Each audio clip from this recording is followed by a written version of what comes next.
Bonjour, bienvenue dans la série sur la relativité. Donc nous allons passer aux équations de l'électromagnétisme. Alors, la logique voudrait qu'on vérifie l'invariance des équations de Maxwell et qu'à partir de là, on en tire une formulation sous forme de quadrivecteur et autres. Alors, c'est la façon la plus logique de faire, c'est la façon historique, mais c'est pas la façon la plus facile. Le plus facile est de regarder les équations de Maxwell et de s'en inspirer pour trouver quelle doit être la forme quadrivectorielle, puis d'étudier les transformations de ces quadrivecteurs pour voir si on obtient bien les résultats attendus. Donc on procède dans l'autre sens. Alors on part de la situation des équations de Maxwell avec la jauge de Lorentz. Divergence de A plus 1 sur C carré du sur dt, donc là, les dérivés partiels, égale 0. Alors, où A est le potentiel vecteur et U le potentiel scalaire. Dans ce cas-là, les équations pour les potentiels prennent la forme d'Alembertien de A, donc ça s'appelle un d'Alembertien, on le note par un carré. Carré de A égale le Laplacien de A moins 1 sur C carré fois D de A sur dt carré. Donc c'est la forme d'Alembertien qui est égale alors à moins mu 0j. J, le vecteur courant. Et le d'Alembertien de U égale le même avec U égale moins ρ sur epsilon 0. On prend ici les équations dans le vide. Ces équations s'appellent équations de d'Alembert pour l'électromagnétisme, pour les potentiels. Alors, on a aussi que si les charges, la densité de charge est ρ, et que les charges sont animées d'une vitesse v, le courant sera simplement J égale ρv. On en tire une équation de continuité, dρ sur dt, plus divergence de J égale 0. C'est-à-dire que dans un volume donné, on l'avait vu, dans un volume donné, la quantité de charge correspond la variation des charges correspond au courant entrant dans ce volume. Ces équations ont une certaine ressemblance avec les intervalles relativistes. Peut-être à un signe près ou à un coefficient près. Mais ça y ressemble. Et donc ça suggère une forme pour les quadrivecteurs. Alors pour le courant J, ça suggère la forme C-ρ, J1, J2, J3, où ici J est le quadrivecteur et plus le vecteur courant. Et le quadripotentiel sous la forme U sur C, A1, A2, A3. Donc pour le quadripotentiel.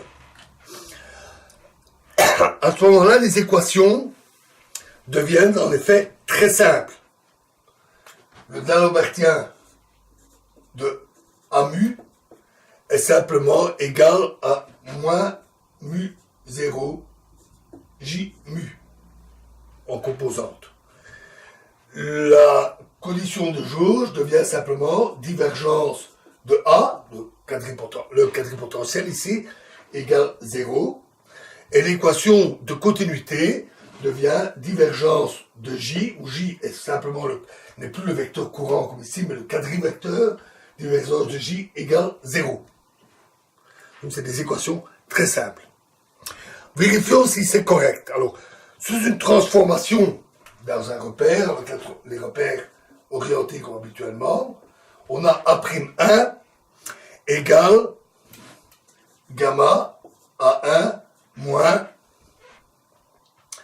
plus V sur C A0. A'2 égale A2, de même pour 3, et A'0 égale gamma A0 moins V sur C A1. Transformation habituelle pour les quadrivecteurs, et pour le courant, on obtient une relation tout à fait identique, mais avec des J au lieu des A. Considérons un repère K, où on a une certaine densité de charge ρ, mais pas de courant. Donc pas de vecteur courant, le vecteur classique, J égale 0. Donc pas le quadrivecteur, mais le vecteur courant. Donc on a juste des charges statiques. Dans ce cas-là, le quadrivecteur s'écrit C-ρ, 0, 0, 0. Sous une transformation, on obtient J'1 est égal à gamma V ρ, J'2 et J'3 égale 0, peu importe, et J'0 égale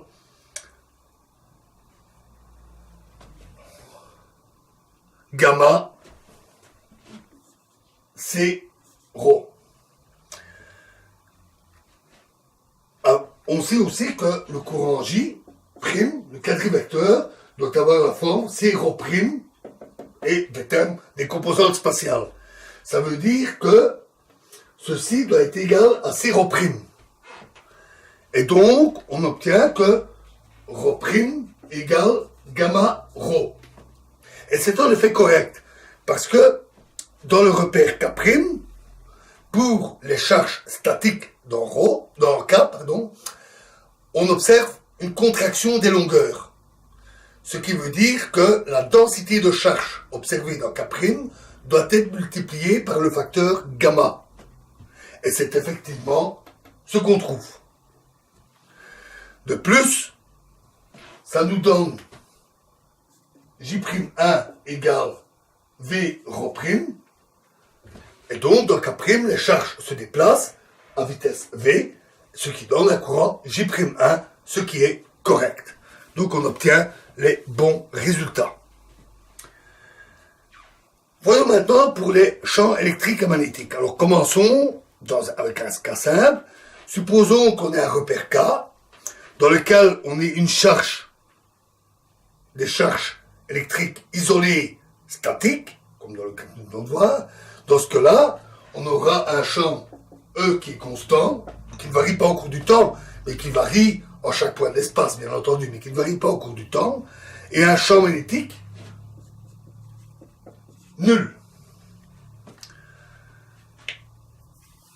Dans K', nous savons que le champ magnétique va être différent de zéro. Même sans l'existence d'un courant dû aux charges, la simple variation du champ électrique au cours du temps en un point donné implique l'existence d'un champ magnétique. C'est ce que nous avions vu. Si on essayait de transformer B en un quadrivecteur, qui serait égal à une certaine composante temporelle et des composantes spatiales B1, B2, B3, comme nous l'avons fait ci-dessus. Lors d'une transformation de repère, on serait bien ennuyé, parce que les variations dépendraient de quelque chose d'extérieur, à savoir le champ électrique. Donc, une telle transformation est impossible. On ne peut pas avoir un quadrivecteur champ magnétique et un quadrivecteur champ électrique qui se transformeraient de manière correcte. Alors, voyons ça un peu plus loin. Voyons comment s'expriment les champs en fonction des potentiels. B, le champ magnétique, c'est le rotationnel du vecteur potentiel. Et le champ électrique, donc pas le quadrivecteur ici, mais le vecteur potentiel, et le champ électrique, c'est moins gradient de U, moins dA sur dt, variation du vecteur potentiel avec le temps. Si on l'écrit en composante, on obtient B1 est égal dA3 sur dx2 moins dA2 sur dx3. Et E1 égale moins du sur dx1 moins dA1 sur dt. Et en utilisant les composantes du quadrivecteur, on obtient C fois dA0 sur dx1 moins dA1 sur dx0.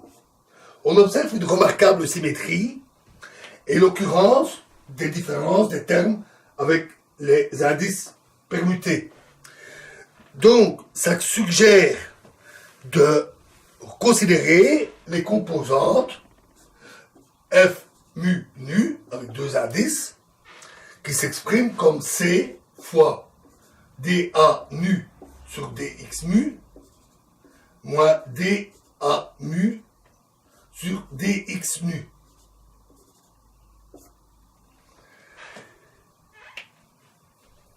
On peut vérifier qu'une telle opération se transforme correctement comme un tenseur à partir de quadrivecteurs et il est appelé tenseur électromagnétique.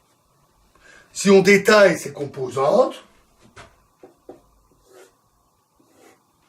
c'est un tenseur d'ordre 2, donc comme une matrice 4 sur 4, égale donc à 0, CB3, pardon, moins CB2, moins E1, moins CB3. On remarque que c'est un tenseur antisymétrique, c'est-à-dire que si on permute les éléments par rapport à la diagonale, on obtient le signe, la même composante d'échanger de signe. 0, CB1, moins E2. CB2, moins CB1, 0, moins E3. Et donc ici, E1, E2, E3 et 0. Voilà les composantes du tenseur électromagnétique. Et on remarque bien, dans cette forme, que cet objet quadrivectoriel, ce tenseur, mélange les composantes des champs électriques et magnétiques. On voit bien ce mélange des champs électriques et magnétiques qui se manifeste avec le fait que, par exemple, quand il y a un champ électrique mais pas de champ magnétique, en changeant de repère, on voit un champ magnétique. En fait, l'objet réellement invariant est le tenseur électromagnétique. Alors, il nous reste à voir quelques petits trucs. Nous verrons ça dans la prochaine vidéo. Nous verrons comment se transforment les champs pour voir si tout colle bien. Nous verrons les grandeurs, les invariants qu'on en obtient à partir de cette formulation. Nous verrons la forme que prennent les équations de Maxwell. Et nous verrons le tenseur énergie-impulsion. Je vous remercie.